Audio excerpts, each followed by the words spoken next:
नमस्कार, एलएनवी मीडिया देख रहे हैं आप सभी और मैं हूं आपके साथ भावना शुक्ला। उत्तर प्रदेश के ऐतिहासिक शहर मेरठ में एक दिल दहला देने वाला अपराध हुआ। एक ऐसा अपराध जिसने पूरे देश को झकझोर कर रख दिया। क्या आपने कभी सोचा है कि प्यार, विश्वास और रिश्ते की आड़ में कितनी भयानक साजिशें बुनी जा सकती है? एक ऐसा अपराध जिसने पूरे देश को हिलाकर रख दिया, मेरठ मर्डर केस। ये सिर्फ हत्या की कहानी नहीं, ये आत्मविश्वास, विश्वासघात, साजिश और अंधविश्वास से भरी हुई एक डरावनी कहानी है। ये कहानी है सौरभ राजपूत की। एक ऐसा इंसान जिसने अपनी जिंदगी पूरी मेहनत और लगन से बनाई, लेकिन उसी के अपनों ने उसकी इस जिंदगी को बेदर्दी से खत्म कर दिया। पूर्व मर्चेंट नेवी अधिकारी सौरभ राजपूत की बेरहमी से हत्या, पत्नी और पत्नी के प्रेमी पर आरोप, शरीर के टुकड़े किए गए और तंत्र मंत्र के सबूत भी मिले।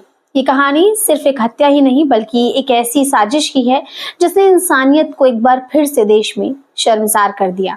29 साल का सौरभ, जो कभी समुद्र की लहरों से खेला करता था, अब जमीन के नीचे दफन है। मर्चेंट नेवी में अपनी नौकरी छोड़ने के बाद वो लंदन के एक मॉल में सेल्स मैनेजर के रूप में काम कर रहा था, लेकिन किसे पता था कि उसकी अपनी ही दुनिया उसके खिलाफ साजिश रच रही है। सौरभ की पत्नी 26 साल की मुस्कान, जिसने साल 2016 में सौरभ से शादी की थी और उन दोनों की एक 6 साल की छोटी सी बेटी भी थी, लेकिन साल 2019 में मुस्कान ने अपने पुराने दोस्त साहिल शुक्ला से संपर्क किया और यहीं से शुरू हुई ये खूनी साजिश। 26 साल का साहिल, जो अपनी दादी के साथ रहता था और ड्रग्स का आदी था, मुस्कान ने उसे इस कदर बहकाया कि वो अंधविश्वास और अपराध की दुनिया में चला गया। लेकिन सवाल ये उठता है कि एक प्यार करने वाले पति की इतनी बेरहमी से हत्या क्यों की गई? क्या ये सिर्फ एक अफेयर का नतीजा था या इसके पीछे कुछ और भी था? 22 मार्च 2025 की ही थी वो काली रात जब इस काम को अंजाम दिया गया। सौरभ राजपूत अपनी ही दुनिया में मस्त था। शायद अपनी बेटी के भविष्य के बारे में सोच रहा होगा, या शायद ये सोचकर राहत महसूस कर रहा होगा कि वो अपने परिवार के पास है, सुरक्षित है। लेकिन उसे नहीं पता था कि उसकी अपनी ही बीवी और बीवी के प्रेमी ने उसकी मौत का प्लान बना रखा है। एक ऐसा प्लान जो न सिर्फ उसकी जिंदगी को छीनने वाला था बल्कि उसकी पहचान तक मिटा देने वाला था। मुस्कान ने पहले सौरभ को नींद की गोलियां खिलाई। धीरे धीरे सौरभ का शरीर कमजोर पड़ने लगा। उसे शायद समझ भी नहीं आया होगा कि अचानक इतनी थकान क्यों महसूस हो रही है। वो बेड पर गिर पड़ा, लेकिन उसकी पत्नी और उसके प्रेमी की आंखों में एक अलग ही आग थी। फिर एक चाकू उठा और सौरभ पर पहला वार हुआ। एक के बाद एक कई वार हुए। सौरभ के शरीर से खून बहता रहा, लेकिन उन दोनों के हाथ नहीं कांपे।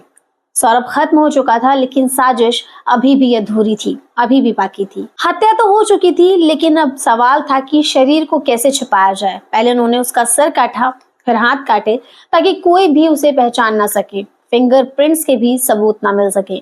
सोचा गया कि लाश को सूटकेस में भरकर कहीं दूर फेंक दिया जाएगा, लेकिन जब उन्होंने कोशिश की तो समझ आया कि इतना भी आसान काम नहीं है। तब उन्होंने एक और खौफनाक तरीका निकाल लिया, शरीर के टुकड़े करके एक बड़े नीले ड्रम में डालने का।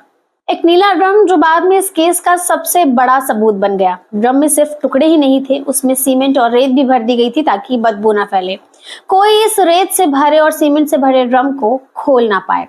जब पुलिस को ये ड्रम मिला तो किसी को भी यकीन नहीं हुआ कि इसके अंदर क्या छिपा था। इंसानी शरीर के टुकड़े, सौरभ राजपूत की आखिरी निशान। इस घटना ने पूरे देश को झकझोर कर रख दिया। सोशल मीडिया पर लोग इसे ब्लू ड्रम मर्डर केस कहने लगे। कैसे कोई इंसान इतनी बेरहमी से किसी की पहचान तक मिटाने की कोशिश कर सकता है? क्या ये सिर्फ एक मर्डर था या इसके पीछे कुछ और भी छिपा था? ये सिर्फ सौरभ राजपूत की हत्या नहीं, ये हमारे समाज में बढ़ती धोखेबाजी, लालच और क्रूरता की कहानी भी बयां करता है। ये सिर्फ एक मर्डर नहीं था, ये एक प्लान था, एक पूरी तरह सोची समझी साजिश। 3 मार्च 2025 थी वो रात जब साजिश हकीकत बनी। मेरठ का एक शांत इलाका, एक किराए का अपार्टमेंट और एक इंसान जो अपनी ही पत्नी के साथ घर में आराम से सो रहा था, लेकिन उसे क्या पता था कि वो उसकी आखिरी रात होने वाली है। मुस्कान ने नींद की गोलियां दी और जैसे ही सौरभ बेहोश हुआ, उसकी मौत का खेल शुरू हुआ। चाकू उठे, कई बार वार किए गए और कुछ ही मिनटों में सब खत्म। पर यह सिर्फ एक हत्या नहीं थी, अब बारी थी शव को ठिकाने लगाने की। 4 मार्च 2025 हिमालय की सैर पर ये दोनों निकल पड़े। हत्या करने के बाद मुस्कान और साहिल आराम से हिमाचल की सैर पर निकल पड़े। अगर हम यहाँ होंगे ही नहीं तो लोग शक कैसे करेंगे? सौरभ की फैमिली को भी यकीन दिलाना होगा कि वो दोनों जिंदा है और इसी के चलते सौरभ के फोन से उसके घर वालों को मैसेज भेजे गए। मैं ठीक हूँ, काम में बिजी हूँ, थोड़े दिन के लिए बाहर आया हूँ, जल्दी लौटूंगा। लेकिन शायद उन्हें अंदाजा नहीं था कि सच को कितने दिन तक छिपाया जा सकता है। एक ना एक दिन सच तो सबके सामने आ ही जाएगा। 18 मार्च 2025 पुलिस में रिपोर्ट दर्ज की गई और घर वालों को भी शक होने लगा था। इतने दिन हो गए, सौरभ का फोन बंद आ रहा था, उसने किसी से बात क्यों नहीं की थी। और जब शक हद से ज्यादा बढ़ा तो परिवार ने पुलिस में रिपोर्ट दर्ज करा दी। और अब उन्हें जो कहानी पता चलने वाली थी वो उनके होश उड़ाने वाली थी। अब तक जो एक कहानी सीक्रेट थी वो अब जांच के घेरे में आ चुकी थी। 19 मार्च 2025 को गिरफ्तारी हुई और लोगों का गुस्सा फूट पड़ा।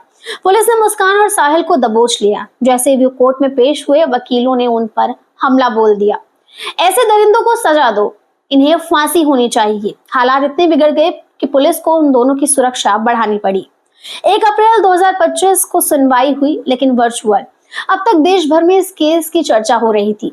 कोर्ट ने फैसला लिया कि मुस्कान और साहिल को वीडियो कॉन्फ्रेंसिंग के जरिए पेश किया जाएगा, क्योंकि कोर्ट में उनको दोबारा पेश करने पर हमला हो सकता है। उत्तर प्रदेश का मेरठ, और उसमें भी एक आम सा दिखने वाला इलाका ब्रह्मपुरी। भीड़-भाड़, गलियां, चाय के ठेले, बच्चों के खिलौनों की आवाज, सब कुछ नॉर्मल लगता था। लेकिन इसी जगह पर एक अपार्टमेंट में एक इंसान की चीखें सुनी गई, जो अब दोबारा कभी नहीं गूंजेंगी। मेरठ का किराए का घर था, जहां मौत की साजिश रची गई। एक छोटा सा किराए का घर, एक बेडरूम, एक बाथरूम, एक छोटा सा किचन और एक खूनी राज। यहाँ 3 मार्च 2025 की रात सौरभ राजपूत का कत्ल हुआ। जब फॉरेंसिक टीम इस घर में पहुंची तो जो दिखा उसने सबको हिलाकर रख दिया। बेडशीट पर खून के धब्बे थे, तकियों पर सूखे हुए खून के निशान, बाथरूम की टाइल्स पर लाल छींटे, पानी की टोटी पर भी खून के काले पड़े धब्बे। पुलिस ने इन सभी सबूतों को इकट्ठा किया ताकि मुस्कान और साहिल के खिलाफ मामला मजबूत बनाया जा सके। आज मुस्कान और साहिल की दुनिया बदल चुकी है। अब वो उसी मेरठ के चौधरी चरण सिंह जेल में बंद है। एक रिश्ता जो सिर्फ दिखावे का था। साल 2016 में सौरभ और मुस्कान की शादी हुई थी। बाहर से सब ठीक दिखता था, एक हंसता खेलता छोटा परिवार, एक प्यारी बेटी और एक बेहतर भविष्य की उम्मीद। लेकिन अंदर ही अंदर मुस्कान की जिंदगी में कोई और था। 2019 में व्हाट्सएप के जरिए वो जुड़ी थी अपने पुराने दोस्त, पुराने प्रेमी साहिल शुक्ला के साथ। शुरुआत में ये बस एक बातचीत थी, एक छुपी हुई बातचीत, लेकिन धीरे धीरे ये एक जुनून बन गया और सौरभ उसके रास्ते का रोड़ा था। अगर वो रास्ते से हट जाए तो मुस्कान और साहिल हमेशा के लिए एक साथ रह सकते थे। और फिर बना ये खौफनाक प्लान। इस प्लान को अंजाम देने के लिए एक मानसिक खेल भी खेला गया। साहिल इस प्लान को मानने के लिए बिल्कुल तैयार नहीं था। वो डरा हुआ था कि क्या वो किसी को मार सकता है। और यहीं से शुरू हुआ एक ऐसा खेल जिसने सब कुछ बदल दिया। मुस्कान ने स्नैपचैट पर एक नकली अकाउंट बनाया साहिल की स्वर्गीय माँ के नाम से, और वहां से साहिल को मैसेजेस करने शुरू किए गए। बेटा, मैं तेरी माँ हूँ, तेरी माँ की आत्मा तुझसे कह रही है जो मुस्कान चाहती है वही कर। अगर तुम मुस्कान को खुश नहीं रखोगे तो वो तुम्हारे साथ बुरा होगा। साहिल पहले इन मैसेजेस को देख के हिचकिचाया, लेकिन धीरे धीरे उसे यकीन होने लगा कि उसकी माँ की आत्मा ही है जो उसको लगातार मैसेज कर रही है। वो मानसिक रूप से पूरी तरह से मुस्कान के काबू में आ चुका था। अब उसके लिए सौरभ की हत्या करना सिर्फ एक काम नहीं बल्कि एक जरूरी बलिदान भी बन गया था। प्यार, धोखा और मौत, इस कहानी से क्या सीख मिलती है ये भी लोगों को देख लेना चाहिए। कभी कभी जो चीज हमें प्यारी लगती है वो असल में सिर्फ एक भ्रम होती है। साहिल को लगा था कि वो सच्चे प्यार के लिए कुछ भी कर सकता है। मुस्कान को लगा था कि वो अपनी जिंदगी से जो चाहे मिटा सकती है, और सौरभ को लगा कि उसका रिश्ता मजबूत हो सकता है जब तक उसकी जान न चली गई। लेकिन यहाँ पर सवाल ये उठता है कि क्या मुस्कान को पहले से पता था कि ये प्लान कामयाब होगा, या फिर ये सब अचानक हुआ? क्या सौरभ की कोई और साजिश भी थी और इस हत्याकांड में कोई और भी शामिल था? हत्या की तैयारी करने से पहले सबसे पहला कदम जो उठाया गया वो मुस्कान की तरफ से था। मुस्कान ने सबसे पहले अपनी 6 साल की बेटी को अपनी माँ के पास भेज दिया, क्योंकि जो होने वाला था वो कोई बच्चा तो नहीं ही देख सकता था। अब घर में सिर्फ 3 लोग थे, सौरभ, मुस्कान और साहिल। लेकिन जो कुछ घंटों बाद होने वाला था उनमें यह था कि इन तीनों में से एक व्यक्ति को मरना है, और वो व्यक्ति था सौरभ राजपूत। दूसरा कदम था जहर की गोलियां या फिर नींद की गोलियां दी गई, बिना किसी डॉक्टर की पर्ची के खरीदी गई। मुस्कान ने रात के खाने में सौरभ की थाली में मिला दी और कुछ ही मिनटों में सौरभ की आंखें भारी होने लगी। उसने शायद महसूस किया कि कुछ गड़बड़ है। उसने मुस्कान से कहा, मुझे अजीब लग रहा है। लेकिन जब तक उसे शक होता उसके शरीर ने उसे धोखा दे दिया। वो सोफे पर गिर पड़ा, बेहोश लेकिन पूरी तरह से कमजोर। सौरभ अब पूरी तरह से लाचार था। मुस्कान ने चाकू उठाया और सीधा उसके सीने में वार कर दिया। एक वार से मौत नहीं हुई। सौरभ ने खुद को बचाने की कोशिश भी की होगी, उसने हाथ पैर भी चलाए होंगे, लेकिन ताकत नहीं रही होगी। अब मुस्कान डर गई कि क्या वो सच में इस पूरे हत्याकांड को अंजाम तक पहुंचा पाएगी, क्या वो सच में इसे पूरा कर पाएगी। तभी साहिल आगे आया। उसने चाकू खींचकर फिर से सौरभ के सीने में घोंप दिया। अब सौरभ की सांसें थम चुकी थी। लाश से छुटकारा पाने के लिए पहले सूटकेस का प्लान बनाया गया और उसके बाद नीले ड्रम का। मेरठ हत्याकांड, जिसमें सौरभ राजपूत की हत्या शामिल है, एक ऐसा खौफनाक उदाहरण है जो सुनियोजित हत्या की भयावहता को उजागर करता है। यह हत्या केवल हत्या नहीं बल्कि एक पूरी योजना है, मेंटल मैनिपुलेशन और अपराध को पूरी तरह से उजागर करती है। जैसे जैसे न्यायिक प्रक्रियाएं आगे बढ़ रही थी, पुलिस की जांच ने महत्वपूर्ण साक्ष्य सामने लाए हैं जो मुस्कान रस्तोगी और साहिल शुक्ला के खिलाफ आरोपों को मजबूती प्रदान करते हैं। ये मामला अब जनता के बीच चर्चा का विषय बना हुआ है, खासकर सोशल मीडिया पर बढ़ती बहस और हाल ही में सामने आया डीपफेक वीडियो इस मामले की गंभीरता को और बढ़ा रहा है।